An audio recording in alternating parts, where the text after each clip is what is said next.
Hey guys, welcome back to the Full Co. Today's video at the start of a longer bank holiday weekend. It's an absolute pleasure to talk about Manchester City 0, Tottenham Hotspur 2. Just going to make a very quick video looking back at today's game. As ever, Tottenham seem to have something over Pep Guardiola's Man City side, being able to run out once again winners up at the Etihad. If we quickly look at, let's keep some receipts, start off. I think I mentioned on Luke's show the other day that I thought we might go with the back three, back five that we deployed against PSG. That wasn't the case. But I did also, to keep my own receipts again, I did also say that if you were going to play the 4-3-3 or the 4-2-1-3 or whatever you want to call it, if you upgraded the Burnley midfield by taking out the two younger boys in terms of Berrival and Gray, and you replace them with Bentancur and Palhinha, you are significantly increasing the ability of that midfield. So in the end, that's what Thomas Frank did. And it was very, very successful. We matched up nicely all across the pitch. Man City deploy effectively a 4-3-3, but they use inverted fullbacks and all that kind of stuff. But we matched them up really, really nicely, and our players kind of got into really good positions to minimise the effect of Man City trying to run riot through us. It does need to be said that at the start of the game, for the first kind of quarter of the game, Man City were the better team overall, and I was pretty nervous during that period because I just felt we weren't being brave enough. And this time, this isn't the bravery I talked about getting on the ball against Burnley. This is actually in the press and the aggression of our defending. I felt that we were dropping a bit too deep. We were inviting Man City on and inviting them to play in front of us for sure, but they were getting in between the lines, and they, without actually creating any big chances on their own in that period of time, I did feel like we wouldn't be able to sustain that for a long period. And thankfully, that changed. There was a couple of bits. So first up at 0-0, we got away with one. And it felt like it was a bit of a wake-up call. So there's ball over the top, bounced over Porro. Porro goes to nod it back to the keeper. He nods it outside the line of the post. Vicario doesn't quite read his intention, and Marmoush pounces on it. And from a really tight angle, he kind of rolls it across the goal line. So it was a bit of a wake-up call for us. And it felt like almost that was the moment that we started to get back into the game. We were a bit braver, stepping out of defence a bit further. Midfield was pressing up a bit higher. And then we had the goal. So that definitely felt like it swung a bit of momentum, and it really dented City's kind of flow at that moment in time. So ball clipped up the line by Porro, so just easing the pressure, clipping up the line, but we were in good advanced position. So if you look at where Kudus is at that moment in time, he's in the right place to win that first contact out by the touchline. Richie times his run brilliantly. It was actually given as offside, so once it had gone in, I didn't really celebrate because I saw the flag just as the assistant referee was jogging out of shot.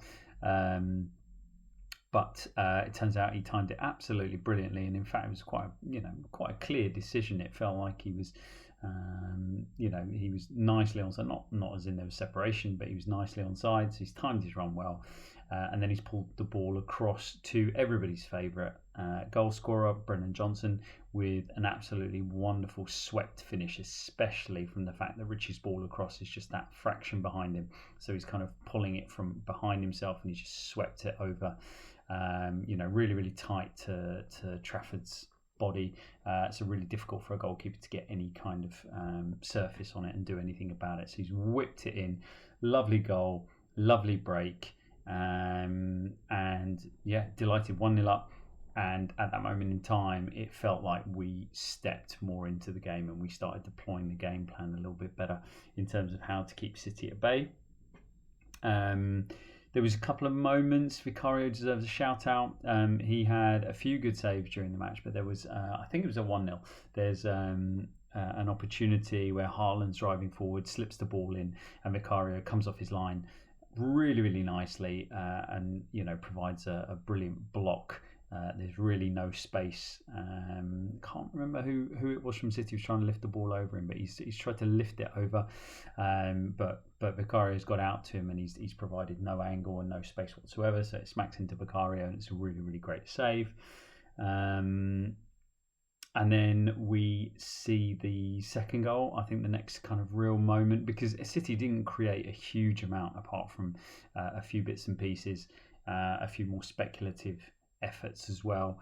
And then we get to the second goal. So we've got Papsar doing Papsar things, so setting off the press, playing up really high in that midfield three, and he reads it. He sees that ball from Trafford, and that ball is just not as sharp, and it's on the wrong side of the midfielder. Papsar nips in, he spots it, he's identified it, and he's got that physicality to get his leg across and kind of levers that ball out. That ball bounces out of City's possession into Richarlison.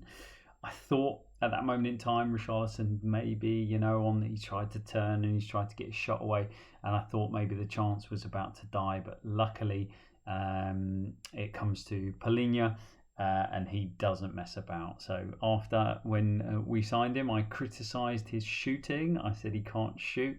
Well, thank you, Joao, because that was exactly what was needed at that moment in time. He smashed it. Took no risks, nothing any of the defenders could do. I think it takes a touch on the way through, but yeah, rifles it into the back of the net from about 10-12 yards out. So wonderful. We're 2-0 up, and we are in exactly the position we want to be, which is with a buffer, with something to hold on to, with something to play for, but we are still in that zone where it's not like it's a dead rubber. It's not done and dusted. It's Man City. It's at home. They are going to be dangerous, and so we had to keep going. And we get the halftime break. We get the players in. We get the manager able to talk to them. And the idea being, you go out there and you do not let that press go. You keep being brave defensively. You keep stepping out and doing the things that you've been doing in the first half. And we did that, and that was absolutely wonderful to see. So delighted with that. We managed to do it for a much longer period of the game, and that maybe was the difference between the PSG game, where we really fell off in kind of the 75th minute when we started making changes. We didn't. We kept up the energy really high, delayed the subs, but then when the subs came on, they also continued and played with that same intensity. So really pleasing to get out and to maintain that clean sheet with only a few kind of like longer range efforts from Man City, really. There was one move by Doku, wasn't there, who kind of wriggled his way in, fed the ball across to Foden, who'd come on at that point.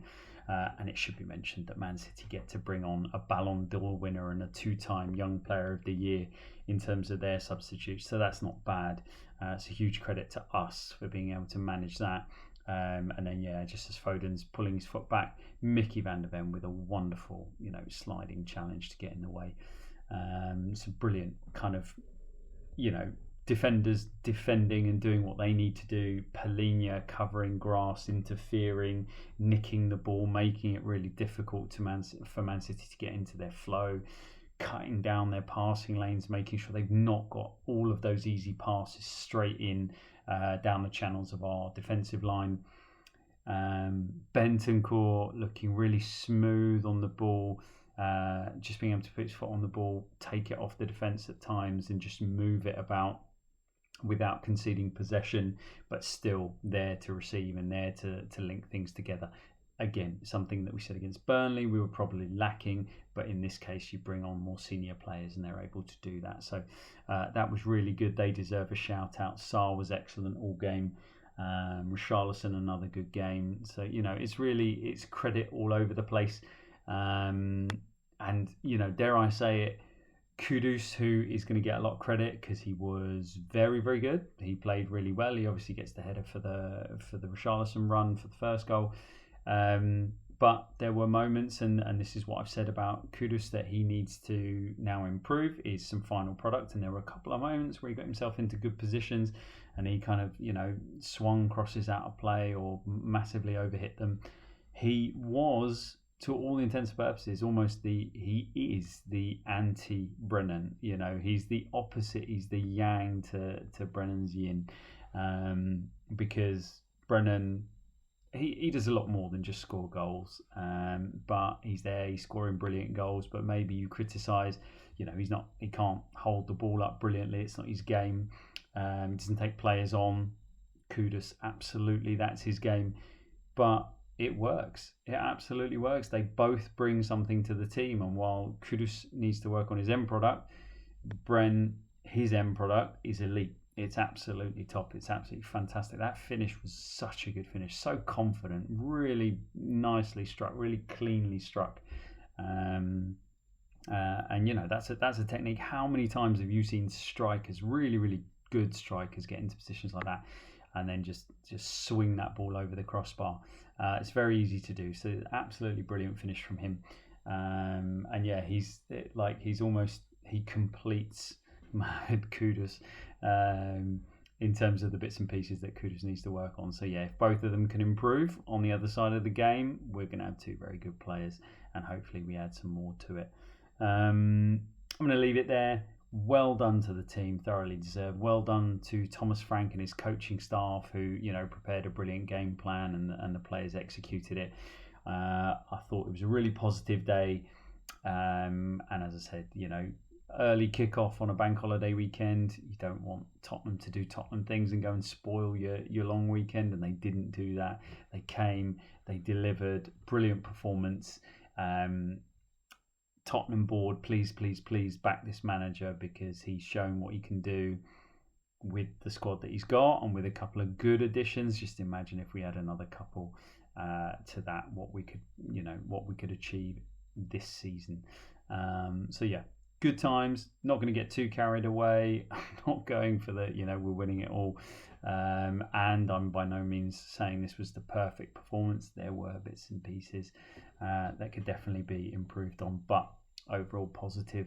And we all go into the rest of our weekend relaxed and feeling good about things. So I'll leave it there. Lovely day, and as ever, come on Tottenham.